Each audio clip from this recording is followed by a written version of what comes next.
Operation tuwakoe vijiji Kenya. Akiba Mashinani Trust Fund. No more eviction. No more eviction.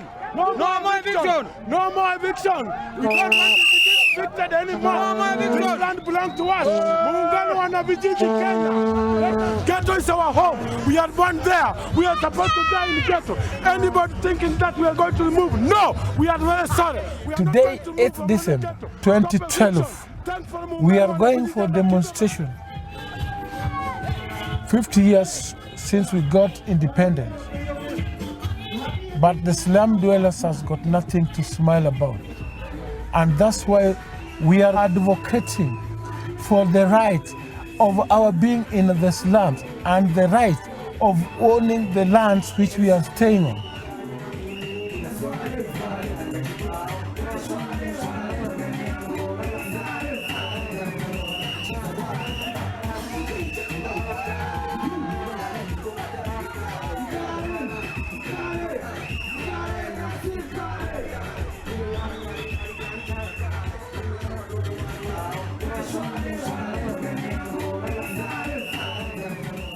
My name is Jack Omondi, Jack Papa. I am born in Mukuru. I'm 60 years old. I'm a social village elder in Mukuru. There are people who came when we were on this land and they grabbed this land for their personal need.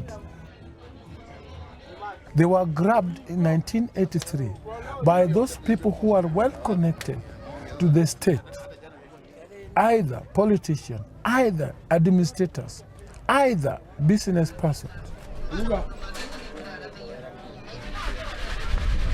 I'm paying 1,000 Kenya shillings per month for rent.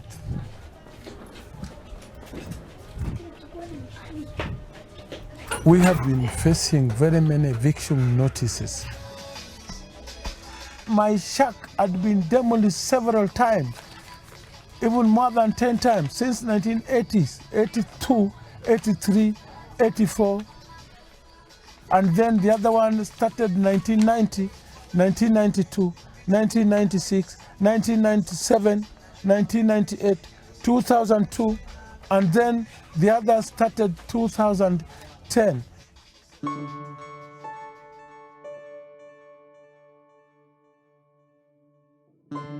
They demolish everything, they carry everything, they leave you there to stay.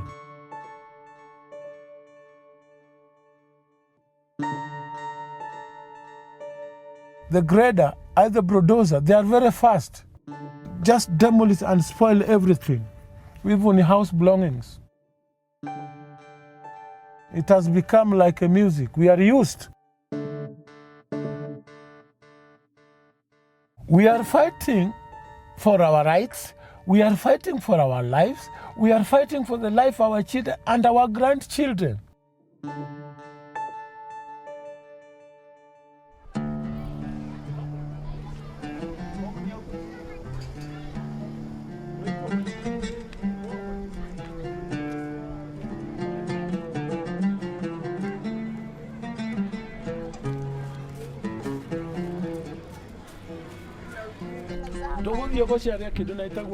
Security of land tenure ya huku kijiji. Kijiji shote sia Kenya na sia Nairobi na sia Kenya.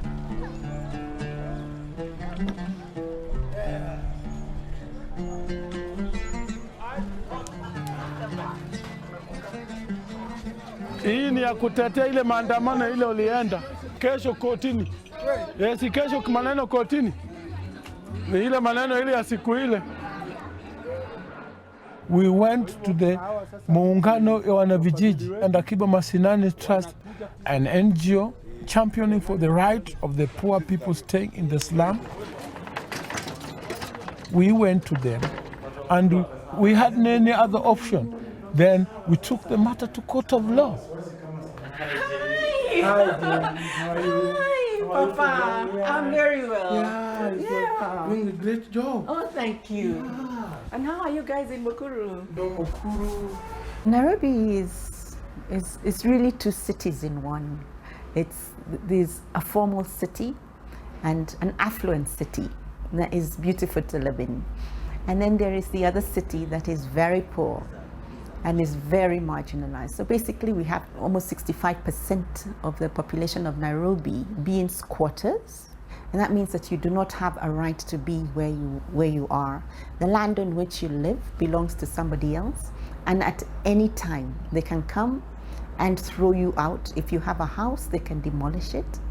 And you cannot really develop yourself, because you cannot develop the portion of land in which you live. In the early part of this year, we had so many communities coming to us with eviction notices. So we started trying to find out who the landowners were. And we discovered that these titles had been irregularly granted by the state. And therefore we decided to go to court to protect the slum dwellers against evictions, because they all had eviction notices.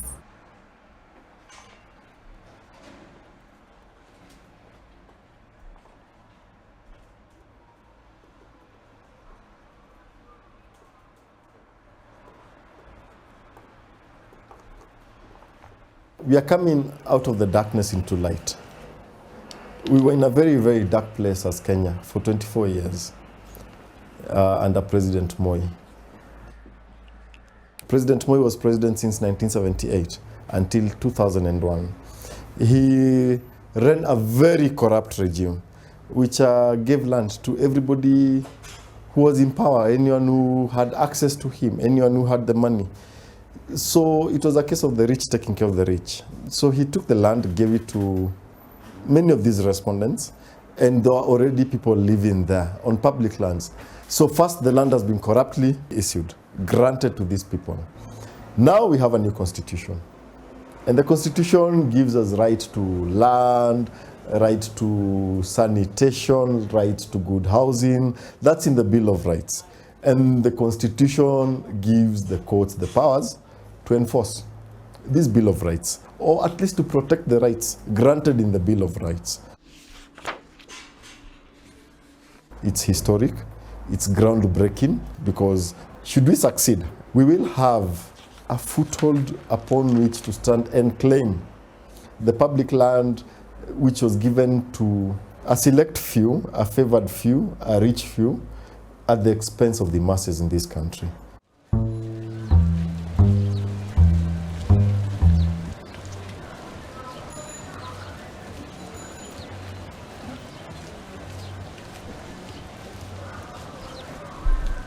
Tunaenda kotini kwa mashtaka ya kuzuia kesi ya kuhamisha watu katika vijiji ya Mukuru. Kwa hivyo sisi kama watu wa kwa Ruben na kwa Njenga na vijiji yote ya Nairobi, tuko katika Milimani Court na tumestaki matajiri 14, wale mabwenyenye, wale wakubwa, wale wanasumbua, wanaishi katika eka 2, mtu mmoja, na sisi tunaishi katika 10 by 10. Kwa hivyo sisi tunaenda kotini, tunataka hizi vijiji zote zikae imara, vijiji yote ya Nairobi ilalishwe, ikubaliwe, ili waweze kupewa barua inaitwa Security of Land Tenure. Hii ni barua ya kuhakikishia hata wewe ukijenga na mawe, hakuna mtu na kuingilia. Kila moja ajitokeze na sisi tuweze kuenda pamoja.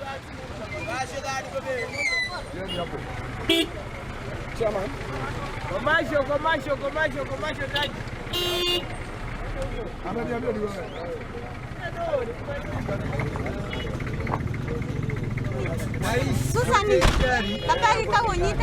Hawa maskini ndio wanakandamishwa. Wanafanya kazi mingi na ndio wanawafanyia kazi.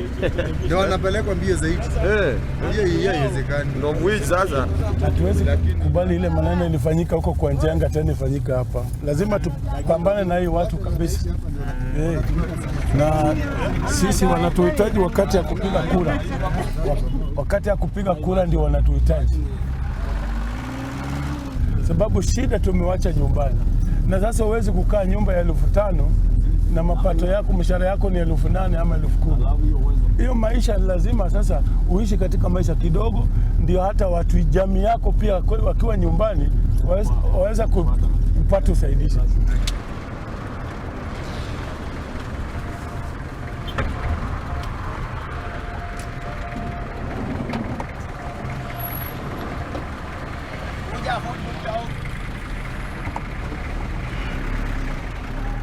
Na wakati hii lazima sasa tusaidiane na nyinyi. We must help each other. Mpaka tusaidiane. Sababu tukisaidiana, hii vita si ya mtu mmoja.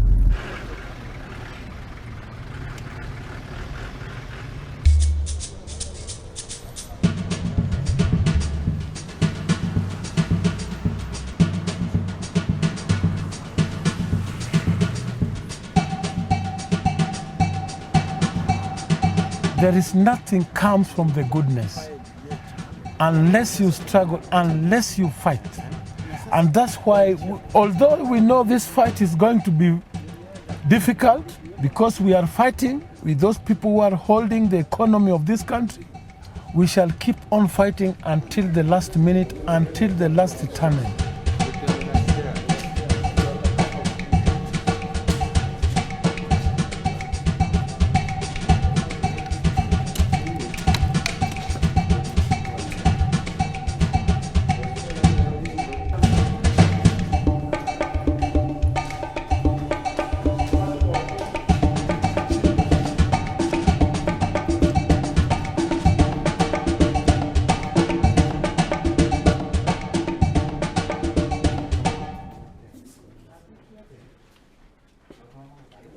Before 2010, before the new constitution comes, we didn't trust the court before.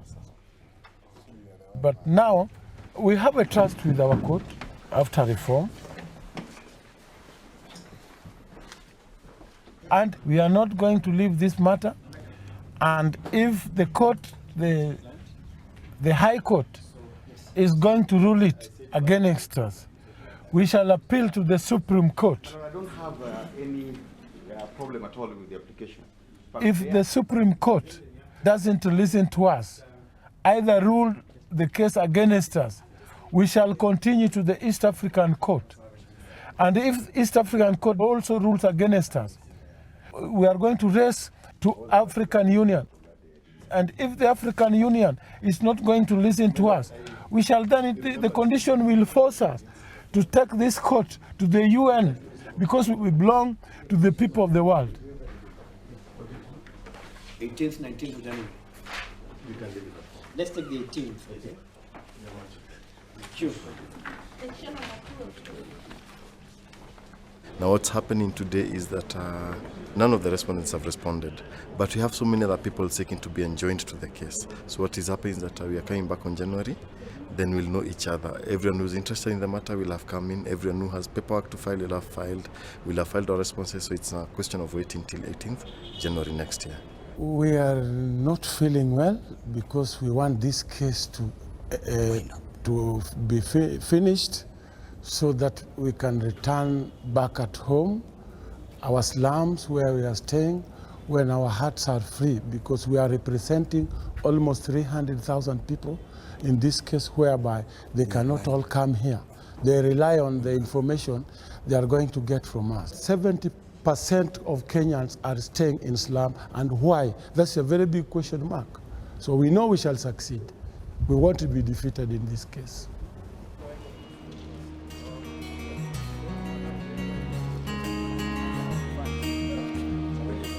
They are very strict.